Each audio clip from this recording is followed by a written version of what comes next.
Welcome back to Korea Mode episode 30. This is the Japanese Grand Prix, and as you can see, we're starting off with another wet race. This time it's wet from the beginning though, and as if all the things that could have happened in Japan, a track that I'm really not that good at, it rains and we have to start from the back of the grid.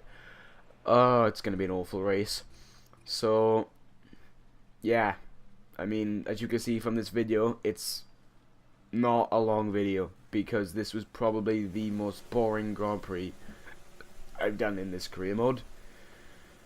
Nothing interesting took place throughout all of it, and there's only a few moments to talk about, so let's discuss what happened to them. So as you can see, Alonso yet again getting third on the grid, which is good. We're in the back of the grid as per usual, lining up with the Caterhams and the Mauritius and all that. As you can see, it's tipping down to start off with. Just great. Anyway, building up to the lights. 5 lights. Lights out, and away we go here for the Japanese Grand Prix. And we get off to an okay start. I mean, it's a relatively average backmarker start. And heading into turn 1 now, we're already up into 20th. Going to go down the inside of a few people, trying to not make contact. We touch Kobayashi, but they're now heading into turn 2 now. Trying to squeeze out a few cars. Trying to make our way up the grid. As you can see, just sort of sliding about a little bit. Going up the outside of Grosjean, and the same for Gutierrez. Maybe, oh, it's close. We'd sort of get squeezed out there by Perez, who must have been, who must have made contact with someone and slipped far down the order.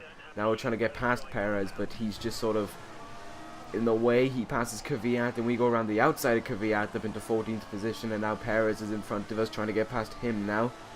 Seeing what we can do. Spray the. I don't know, yeah, it's the spray, isn't it? It's kind of funny. Is going to be a distraction in this race. It's going to be difficult to try and get slipstream on cars, because it's going to, you know, you don't know what the turn is. Heading into the hairpin now. I have to go quite early on the brakes through here. Sort of making contact with Perez, making contact quite a bit there. But we're up into 13th, and that was sort of that. Now, anyway, lap 2, trying to catch up on Maldonado, who's in front of us. For 12th place, going through 130R now.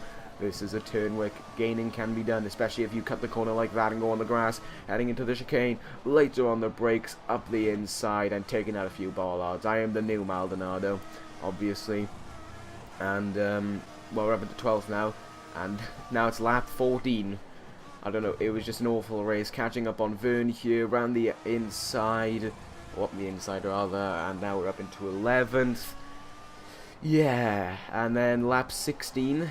Still in 11th, but the rain started to drop off quite a bit, so it was a good idea to pit in for intermediates to try and get a few laps out of them before it was time for the dry tyres. See what's going to happen now. Coming into the pits, going to check on the intermediate tyres. Can we jump anyone? Well, it's a 3.8 second stop. I think we've jumped a car. We're up into 10th. And we've jumped another car, we're up into 9th. I don't know what happened there, but apparently Button and Massa had troubles in the pits. I don't know what happened there, because honestly, we were not near them. We were at least 15 seconds behind them heading into the pits, so I don't know what happened there. But now cutting all the way to the final lap, lap 27, as I said, boring race, nothing happened. Dried out, we're still in 8th position. And coming around the final turn now for what has been an awful race. Coming home for 8th position. Getting a bit on the grass, but it's 8th position. Trying to see what that is going to do for the championship, because Lewis Hamilton finished 2nd on the grid. No, he finished 3rd overall, with Daniel Ricciardo getting the win. But yeah, it wasn't a good race for myself or Ferrari. 7th and 8th. That is not that many points. It's kind of worrying to see what's going to happen in the championship. Magnussen somehow got 4th, which was kind of surprising. He doesn't usually do that good, but apparently since he's come back to McLaren, he's been getting decent points finishes recently. But we haven't. Well, we didn't with that race. 8th position. That means we are still in the lead of the Drivers' Championship, but only by 1 point. And I think now Nico Rosberg has got himself involved in the title picture. I've been saying, oh, we're only racing Lewis Hamilton, but now Nico Rosberg's right behind us, so that's a bit of a worrying one. Anyway, yeah, that's the end of this video. Sorry about it being kind of short, but it was a crap race. We'll see you on Tuesday now for Is it? I think it's Russia. I believe so. Anyway, that's it, guys. Take care and ta-ra.